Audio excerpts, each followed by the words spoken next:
Dear friends, आपका हमारे YouTube channel will tomorrow में स्वागत है। आज की इस वीडियो में हम 15 सितंबर को बनने वाले सभी महत्वपूर्ण क्वेश्चन के बारे में डिस्कस करेंगे। आप किसी भी एग्जाम की तैयारी कर रहे हो, आपके लिए यह वीडियो काफ़ी ज़्यादा इम्पोर्टेंट रहने वाली है, क्योंकि आजकल सभी एग्जाम में करंट अफेयर सेक्शन से बहुत ज़्यादा प्रश्न पूछे जाते हैं। आप इस वीडियो को पूरा ध्यान से देखिएगा। आज का हमारा पहला क्वेश्चन है, हाल ही में हिंदी दिवस कब मनाया गया है? इसका राइट आंसर हो जाएगा ऑप्शन नंबर बी, 14 सितंबर को। तो हिंदी दिवस प्रतिवर्ष कब मनाया जाता है? 14 सितंबर को मनाया जाता है। देश में हिंदी भाषा का प्रचार प्रसार करने के लिए प्रतिवर्ष यह दिवस मनाया जाता है। अब यहाँ पर बात हिंदी की हुई है, तो आपको यह भी पता होना चाहिए कि हिंदी को राजभाषा का दर्जा दिया गया है और इसका प्रावधान संविधान के अनुच्छेद 343 में किया गया है। तो संविधान के अनुच्छेद 343 में क्या बताया गया है कि हिंदी को राजभाषा का दर्जा दिया गया है और पहला हिंदी दिवस 14 सितंबर 1953 को मनाया गया था। तो आपको तीनों पॉइंट याद रखने हैं। हिंदी दिवस 14 सितंबर को मनाया जाता है और अनुच्छेद 343 के तहत हिंदी को राजभाषा का दर्जा दिया गया है और पहला हिंदी दिवस 14 सितंबर 1953 को मनाया गया था। आज का हमारा नेक्स्ट क्वेश्चन है, हाल ही में केंद्र सरकार ने लॉकडाउन की अवधि के दौरान बैंक कर्ज की किस्त के ब्याज पर विचार करने हेतु किसकी अध्यक्षता में समिति का गठन किया है? इसका राइट आंसर हो जाएगा ऑप्शन नंबर सी, राजीव महर्षि। तो लॉकडाउन के दौरान बैंक कर्ज चुकाने के लिए किसकी अध्यक्षता में समिति का गठन किया गया है? राजीव महर्षि की अध्यक्षता में समिति का गठन किया गया। इसमें यह बात की गई है कि बैंक कर्ज को कितने दिन के लिए एक्सटेंड किया जाए, या तो ऐसे कोई ईएमआई को किसी को चुकाना है तो उसको डेट कितना बढ़ाया जाए। तो यह सब किसकी अध्यक्षता में किया गया? राजीव महर्षि की अध्यक्षता में किया गया है। अब यहाँ पर बात राजीव महर्षि की हुई है, तो हम आपको बता दें कि राजीव महर्षि पूर्व सीएजी थे। सीएजी यानी कि नियंत्रक एवं महालेखक परीक्षक थे। अब यहाँ पर बात सीएजी की हुई है, तो हम बात कर लेते हैं सीएजी के बारे में। सीएजी को अनुच्छेद 148 से 151 के मध्य बताया गया। तो भारतीय संविधान के अनुच्छेद 148 से 150 के मध्य सीएजी के बारे में बताया गया है। और वर्तमान में भारत की सीएजी कौन है? गिरीश चंद्र मुर्मू है। तो आपको यह भी याद रखना है, सीएजी कौन है? गिरीश चंद्र मुर्मू है। आज का हमारा नेक्स्ट क्वेश्चन है, किसने ई फाइलिंग उपभोक्ता शिकायत प्रणाली की शुरुआत की है? इसका राइट आंसर हो जाएगा ऑप्शन नंबर बी, नई दिल्ली। तो ई फाइलिंग उपभोक्ता शिकायत प्रणाली की शुरुआत किसने की है? नई दिल्ली ने की है। इसके अंतर्गत आप घर बैठे, आपको कोई शिकायत करनी है तो आप घर बैठे ऑनलाइन आवेदन करके अपनी शिकायत को दर्ज करा सकते हो। उसको जल्द ही जल्द निपटाया जाएगा। आपकी जो भी समस्या होगी उसको जल्दी से जल्द समाधान करने का प्रयास किया जाएगा। कोविड-19 महामारी के कारण यह फैसला लिया गया है। इसकी शुरुआत करने की घोषणा किसने की है? दिल्ली के मुख्यमंत्री अरविंद केजरीवाल जी ने की है। अब यहाँ पर बात दिल्ली की हुई है, तो दिल्ली के मुख्यमंत्री कौन है? अरविंद केजरीवाल है। आप मैप में देख सकते हैं दिल्ली की पोजीशन क्या है। और दिल्ली के उपराज्यपाल कौन है? अनिल बैजल है। और दिल्ली की पहली महिला शासिका कौन थी? रजिया सुल्तान थी। आज का हमारा नेक्स्ट क्वेश्चन है, हाल ही में भारतीय वायुसेना में कितने राफेल विमानों को औपचारिक रूप से शामिल किया गया है? इसका राइट आंसर हो जाएगा ऑप्शन नंबर सी, 5। तो भारतीय वायुसेना में कितने राफेल विमानों को औपचारिक रूप से शामिल किया गया है? 5 राफेल विमानों को। अभी हाल ही में जुलाई में 5 राफेल विमानों को अंबाला एयरबेस पर लैंड कराया गया था। तो उन्हीं 5 विमानों को जो है भारतीय वायुसेना में शामिल किया गया है और इन विमानों को 17 स्क्वाड्रन गोल्डन एरोज का हिस्सा होंगे। तो यह किसका हिस्सा होंगे? 17 स्क्वाड्रन गोल्डन एरोज का यह हिस्सा होंगे। अब यहाँ पर बात भारतीय वायुसेना को हुई, तो हम देख लेते हैं भारतीय वायुसेना के बारे में। वायुसेना के अध्यक्ष कौन है? राकेश कुमार सिंह भदौरिया है। वायुसेना की स्थापना कब हुई थी? 8 अक्टूबर 1932 को हुई थी। और वायुसेना का हेडक्वार्टर कहाँ पर है? नई दिल्ली में है।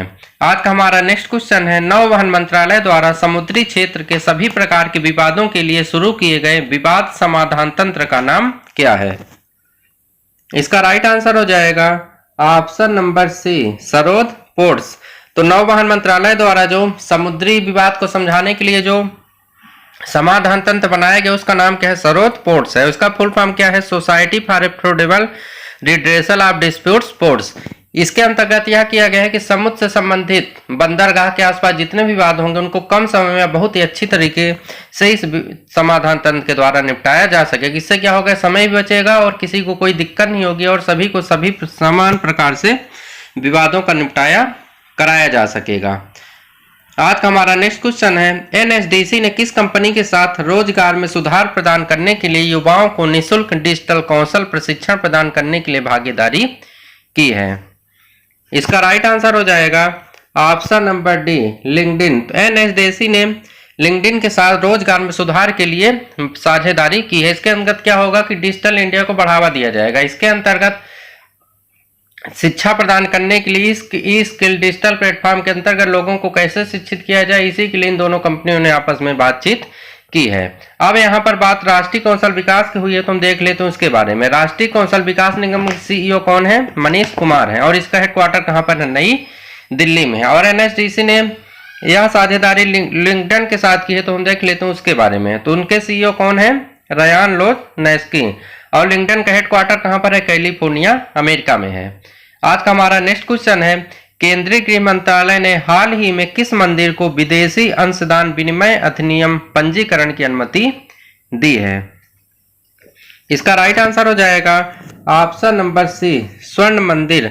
तो एफसीआरए पंजीकरण की अनुमति किसके मिली है? स्वर्ण मंदिर को मिली। इसके अंतर्गत क्या होगा, जो विदेशों से अंशदान प्राप्त होगा इसे भी वह मंदिर क्या है यूज कर सकेंगे। उसे वित्तीय सहायता प्रदान करने में, लोगों को खाना खिलाने में यानी कि लंगर में वहां पर भी इन सभी पैसों का यूज किया जा सकेगा। तो अभी हाल ही में इसे मंजूरी मिल गई है। इसे मंजूरी किसने प्रदान की है? एफसीआरए के तहत इसे मंजूरी प्रदान की गई है। अब हम बात कर लेते हैं स्वर्ण मंदिर के बारे में। स्वर्ण मंदिर कहां पर है? पंजाब के अमृतसर में है, जिसका नाम गोल्डन टेम्पल के नाम से भी इसे जाना जाता है।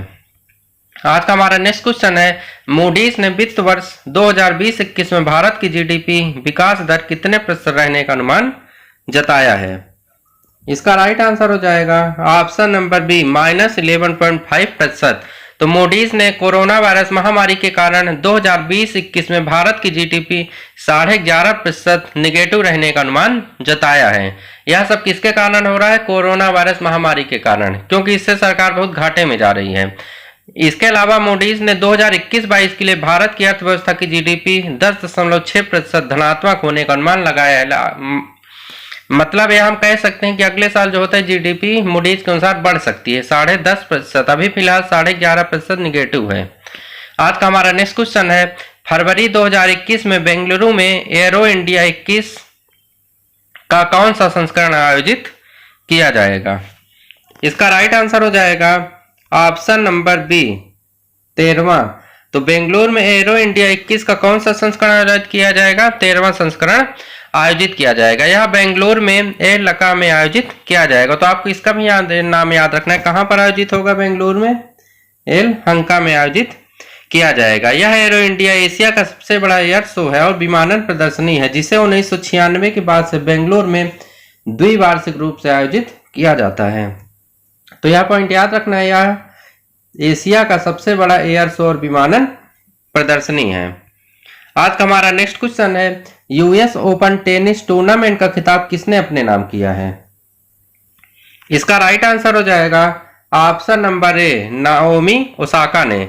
जापान की नाओमी ओसाका ने यूएस ओपन टेनिस टूर्नामेंट का खिताब अपने नाम किया है। वह 3 ग्रैंड स्लैम एकल खिताब जीतने वाली पहली एशियाई खिलाड़ी बन गई है। तो आपको यह भी याद रखना है।